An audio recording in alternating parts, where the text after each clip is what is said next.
So Tom, this is Healy Gross Pencoes, 24 one-bedroom EPC A rated apartments, all for social rent. We did 24 new build across 3 blocks, and we also refurbed 6 apartments as well that was on the site. This is a proper brownfield site. There was a building on here before we demolished it, had asbestos. We had to put retaining walls in, we had Welsh water main leaks, we had to ground cables. It had a lot of contaminated ground. Like I said, the housing association had to buy the other block as well because it was kind of ransoming the site. So yeah, it's one of those. But fast forward to now, as you can see, scaffolding is nearly down on the last block, but the externals are pretty much finished. It's just waiting to be struck. Did you start the first refurbishment block and the development block at the same time? No, we came on first, did all the enabling works. We did the demolition, got on site, did the substructures and superstructures of the blocks first. Then we actually did the refurb. Because the problem is with the refurb, now it's finished, we needed access along the site. The parking for that building is going to be in the site. Okay. So they couldn't really move in until we were advanced enough. You know, the scaffolding was down, the externals are about to be top laid now. So from like a refurbishment, how long did that take you versus the development? Oh, the refurb only took a few months. And how long did the development take? This development would have taken just shy of 20 months in total. Oh, okay. It took us longer than anticipated. It's a masonry build, so when you're building masonry blocks of apartments, you know, standard block brick, any bit of weather just stops progress. It's one thing I like about timber frame, but we procured this site back just before the height of inflation. So when the cost blew up, timber over doubled. So we flipped it from a timber frame building to a masonry to try to keep control of costs. But the knock-on effect of that is it takes longer than timber frame. If this was timber frame, it would have shaved off several months. I thought the housing association's like a mix of ones and twos. How come you went for all ones in this? So this site actually already had planning permission when we acquired it. It was one of those. It was another developer was working on it. They ultimately failed and went under. So we picked it back up and sold it to a housing association.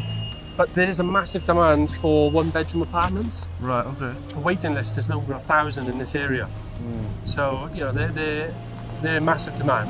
Yeah. But normally speaking, on most jobs, there's a mix of 1 and 2s. Normally. So they're currently painting in they're here. not too bad, the kitchens. No, these are better than I thought. These are Howden's kitchens. Oh, okay. Kind of like the one we've seen in your flats, just without the gold and the... Yeah. Okay. This has got chrome. Yeah, and you've even got like door-doing doors where they look like door-doing doors. Yeah. Okay. So how do you go about, I know you've got a team doing it for you now, but how do you go about choosing the right trades? Before you had your team, how if like I'm starting out... Go to the yellow pages, look under Tom Russell. No, but like... Well, you're right, you said it before, you've got to kiss them up front, there's no two ways about it. The site's only as good as this team that's running it, the subcontractors, the professionals, the site manager. You know, you could have the best scheme in the world, but if it's not being delivered with the right people, it ain't ever going to get done, especially on time. What would you say typically the hardest trade to deal with is? Hardest trade to deal with? Yeah, just like mannerisms. Honestly, from my opinion, it's not really about the trade. It's like individual people. The person. Because we've had very difficult decorators, very difficult bricklayers, difficult ground workers. And there's this saying, like, you know, ground workers are really hard to deal with. We've actually got an internal groundworks team, and the people who work for us, like they're sound people. They just want to get on with their job. They just want to do a good job. But you know, it doesn't matter which trade it is. We've had malicious electricians, malicious plumbers. It really doesn't matter. But it's individual people, and the art really of the site manager is to get the best out of every person on site. And if an individual member is kind of like a rotten apple, he's got to kind of move them on quickly and make sure that this is just a good environment. A good environment will get a site, you know, motoring along. Yeah. And how much are you achieving for a one-bedroom flat? Nowadays, for one-bedroom apartments, this is EPC A rated. The apartment sizes of these are larger than typical average apartments. For social housing, we build mainly 50 square meters for a one-bedroom flat. Like I said, it's EPC A rated, so the spec is quite high, and the price, depending on the abnormals of the site, which really changes it, could literally be anywhere from 180,000, 200,000. It really just depends on, like this had a lot of abnormals on this. For example, what were the abnormals? Well, we had demolition, asbestos removal, we had infrastructure issues, off-site drainage, We had a Welsh water main leak on the side. We had retaining walls around the side. We had contamination in terms of the ground itself. And then of course we had massive inflation. Yeah. So when did you? How long ago was this in the pipeline?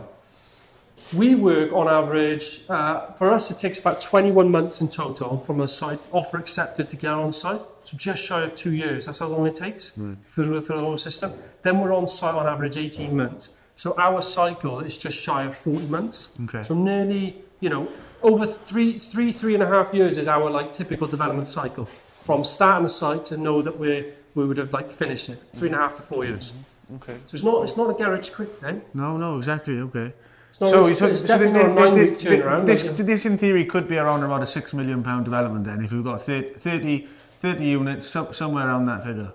In today's value, in today's value would be around about that, yeah.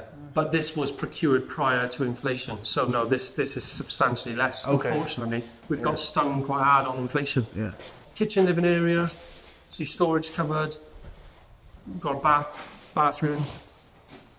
This is a bedroom. Yeah. This is actually our last development that we're building that's got gas in. So oh right, yeah, because everything's moving away from it now. Everything is 100% electric going forward. But this scheme, when we picked it up, was already in someone else's pipeline for 2 years. So it was on the old standards where you could build with gas effectively. You can't do it really now for social housing, and unless it's really circumstances dictate. If there's just no infrastructure in the area and the grid's over capacity, etc. And going back to project management, how do you manage the pipeline of trades? Say you've got to get rid of a certain trade. How do you manage having people as backups? How are you? Are you keeping people warm whilst how are you managing the pipeline of trades and making sure if someone drops out, your site's not going to fall behind? The best work you can do for any project isn't really on site, it's all the pre-construction work you do. So that means the better the quality drawings, the better pricing, or accuracy of pricing you're going to get from the trades. If you've got your drawings in enough time, then you can go out for more tenders from a lot more trades. Like I said, get better pricing and better collaboration. So that means that you've got, your comparison is of potential 5 different trades. If you choose to go with one, and the detail then within that order sets out timescales, quality requirements. Here's the spec, here's the drawings. This is what happens if you don't perform. This is what happens if we don't perform. It's a contract. It's very clean cut. It's very clean cut. What needs to happen, and then you should have already got out the tender. So you should already have several other trades lined up. Pick them back up. They may need to revisit the price, but that's how you do it. The more work you can do pre-construction stage, easier time you'll have in construction. Okay. You can't really just get on site and be like, right boys, let's build it. Stop. Yeah. It doesn't really work like that. Yeah. Well, obviously, in your early days, you had to do everything yourself. Yeah. And what was your go-to for sourcing? Was it working with agents? Have you got any ideas for anyone starting out? I think when everyone starts out, they all fall into the same trap of being just absolutely scattergun and just trying anything and everything. Literally, 1 minute I was having a networking event in Cardiff, the next minute I was up in Leeds, then I was in London, and I was in Manchester, Birmingham. I was everywhere, doing everything, sourcing, it was everything. Online, offline, letters, Gumtree, just doesn't matter really. It was just really good. I spent a good couple of years probably in that approach. Yeah. In just a proper startup, rapid growth mindset of just pipeline building, contact building. And then when I started getting traction of what was working, I started just doubling down in on what was producing results. And for me now, we've only just really focused, from advice from you actually, on KPIs, OKRs. Yeah. Back then, how important was that for you? Were you doing those? Yeah. Were you tracking everything? I've always been quite systematic, quite driven by data. And I just know that to be successful in property development, you need a pipeline of deals, a pipeline of money, and then a good team around you for delivery. It's kind of it in a nutshell. Yeah. So that's what I focused on. Every morning I woke up, how many deals I've got in a pipeline, where's the money coming from? Deals and money. Straight away, wake up, that's the first 2 things I think about, gives me a to-do list today. Yeah. If the pipeline was not good enough, or deals need to be progressed, or if I didn't have any money from investors lined up, That just told me what I needed to do for the day. Yeah. That was it. So let's just keep it simple and say you found a site. There's 6 units there. They're all at 50 square meters. They're all 1 beds. Yeah. And you do there's no abnormals. You do 1 timber frame construction and 1 masonry construction. Yeah. You've got 300 square meters of net internal area there to build. Yeah. There's no abnormals. How much typically would it cost to build it? Timber frame and masonry, and why would you go for timber frame? So the one good advantage masonry has over timber frame is its fire properties. But nowadays with timber frame, you've got to be very careful about fire. That'll catch you out. So the one big thing I'd say there with that comparison is it's not really as simple as that, because you have to always compare apples to apples. So with masonry, like what are you getting? It's it's going to be not just masonry itself, but what insulation spec do you have to go to? What fire do you have? Related works do you have to do? What type of stairs are going in? What flooring is going to be going in? And then with timber on the other side as well, it's like what insulation is needed, what flooring, is you going to be going on, obviously timber, but like what needs to go above that? What stairs are you going to have to use? What are the works you have to do that? There's a lot to consider. But really, when it comes down to from a timber frame point of view, realistically, for an apartment, you can budget like 15,000 an apartment for timber frame. And then on masonry, it just depends really. It depends on how long it's going to take with weather, etc. But it's not, the cost isn't that different. Does that make sense? It's more the speed, would you say? It's more the speed. If you get a good bricklaying gang, they can really take a walk-up apartment, for example, a 2-up. So we've got a ground floor flat, first floor flat. If you take a timber frame and a masonry, they'll be built in the same time, from our experience. Yeah. If you take a block like this, timber will be faster than masonry. Right. And if your prelim run rate is 3, 4, 5 grand a week, you have to factor that into the comparison as well. So that's what I'm saying. I can't give you a straight answer because there's a lot of different scenarios, a lot of different things to consider. Okay. But on a nutshell, simple developments, there's no real much time saving in our experience. Okay. We're talking minimal. All right. But blocks, they can be. Yeah.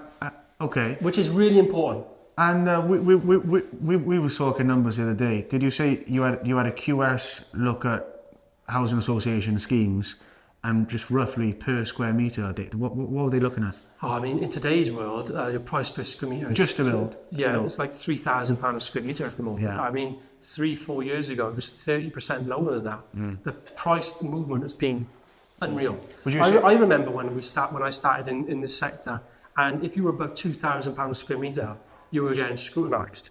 Now, if you're below 3,000 square metre, people think you've missed something. Yeah. That's how much it's changed. Okay.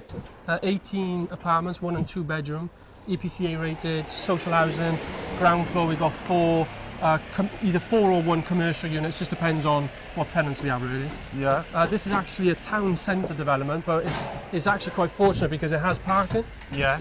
Was anything different about logistics being a town centre development? Normally, yeah, and it is a tight site. It will have problems. But not on this one? No, it will. But we are lucky that we have got space. Well, Gareth, do you want to talk us through while we're looking at you? Yeah, so basically we've got a 300mm deep reinforced slab. Yeah. Quite a way across here, supported by columns. Just around this L-shaped section here, that's actually 600mm deep, that is.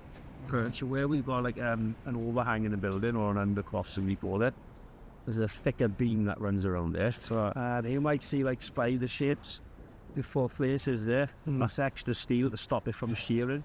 Oh, right. If there's a problem, so that's like a slow thing. Yeah. So when it comes to Monday now, you'll be literally pouring all this full of concrete, 130 cubic meters in one day, non-stop. How many boys would you have on site for that? Probably about 6 people working on concrete, banksman, pump operator, and a queue of about 4 lorries outside with. How many lorries are there? About 20 lorries. If you didn't have the space, would you have to close the road? You'd have to get permission. Would you? To close the road. Does that cost? It would if we... And it takes 12 weeks. Yeah. Is it?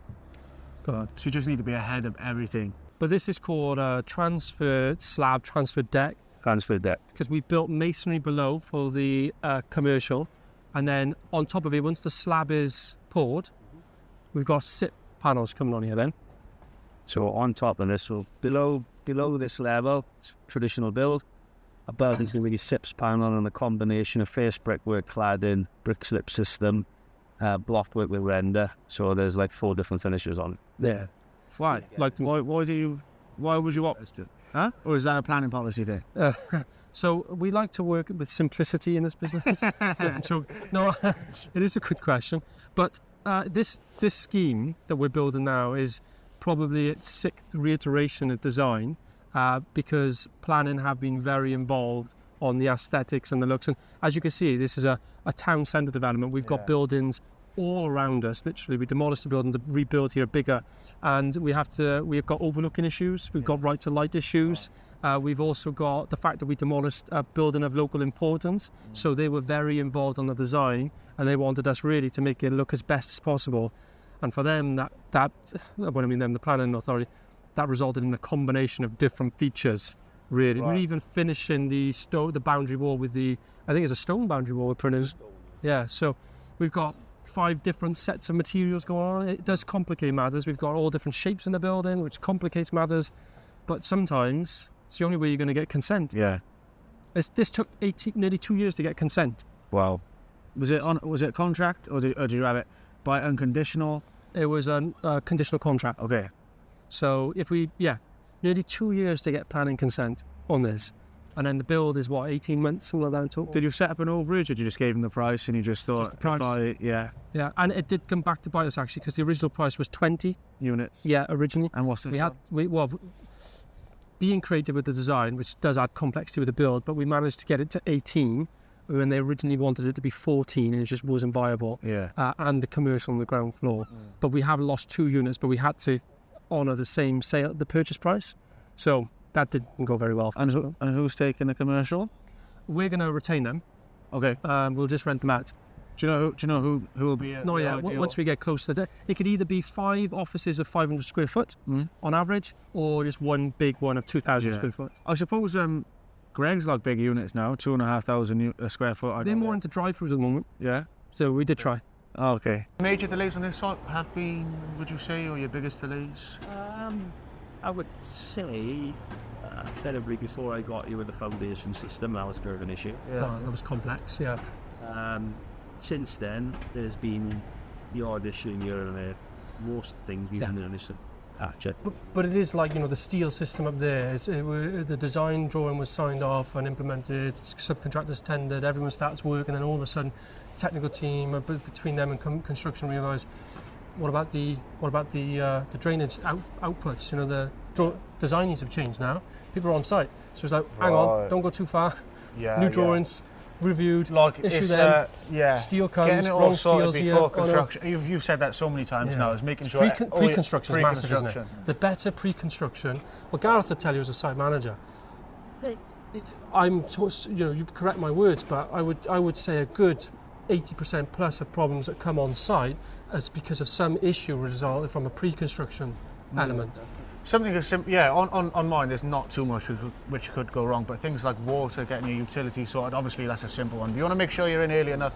I'm sure here there's just way more to it. Well, I'll tell you the biggest thing that, I don't know if you agree with this, Gareth, doing developments for housing associations, it's so different from being a private developer. You have a clerk of works, a project manager, obviously you have building control and structural warranty. You have, in a client meeting, probably what can be nearly a dozen of different team members. You have an employer's agent. You have an external health and safety advisor coming around, the CDM. You have a lot of eyes on you, don't you? Would that be the same as like 6 units as it would be to like 18, 20 units? You've still got the same red tape and the main differences. Yeah. That's their job. Yeah, they come around. Yeah. It's got 2 entrances here. Yeah. So this is the residential entrance. Basically, there's a gap coming underneath here. You're on set stairs going up here. Because the lift's just through there. There's plant and things in this area. Well, there's another entrance. Lift shafts difficult to install, or do you just leave it to the subs? Well, we did install it. Oh, you done it yourself, did you? Yeah, all they had done here was the tanking, wasn't it? Yeah, that's right. To do the tanking. Oh, right. Because you need a third-party warranty for the tanking. What are they looking at for lifts these days? I spoke to someone a couple of weeks back. She's putting one in her development for 35 grand. 35 grand for the lift? Yeah. I think it was all fitted as well. yeah. An English company. Yeah, we have got a price. It's I think it's about 50 grand off the top of my head. I can take it out. Actually, She's got two as well, either side of the building. again, though, you get given a spec by the housing association what lift they want. Yeah. You can have quite a lot of different types. So this is the commercial space. Like I said, you can either let this by putting a door. You can close this up really and just have it as one big commercial space if you've got the tenant for it, or you could carve this up, really go into the pillars, the structural pillars with dividing walls, and you could create 4 individual. They've all got frontages, as you can see, so it's been designed in that effect, and then the communal toilets and kitchens at the rear, so everyone's got their shop frontage, Okay. or you can just have it as one.